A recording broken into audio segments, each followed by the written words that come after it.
ನೀವು ಪ್ರತಿಕ್ಷಣವು ನನ್ನ ಜೊತೆಗೆ ಇದ್ದವರು. ಮದುವೆಗೆ ಹೋದಂತಹ ನಾನು ಶಾಶ್ವತವಾಗಿ ಎಲ್ಲ ಉಳಿತೇನೆ ಎನ್ನುವ ಹಾಗೆ ಯೋಚಿಸಿರೋದು ತಪ್ಪಾಗುತ್ತದೆ.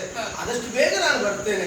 ಆದ್ರೆ ಯೋಚನೆ ಮಾಡ್ಬೇಕಾದ್ದೇನು ಗೊತ್ತಾ, ನಾನು ಬರುವ ತನಕ ಪ್ರತಿ ಕ್ಷಣವು ನನ್ನ ನಾಮಸ್ಮರಣೆಯಲ್ಲಿ ಕಾಲವನ್ನು ಕಳೆಯುತ್ತೀರಿ ಅಂತಾದ್ರೆ ನಿಮಗೂ ಶುಭವಾಗುತ್ತದೆ, ಲೋಕಕ್ಕೂ ಕಲ್ಯಾಣ ಆಗುತ್ತದೆ. ಲೋಕ ಸಮಸ್ತ ಸುಖಿನೋ ಭವಂತು.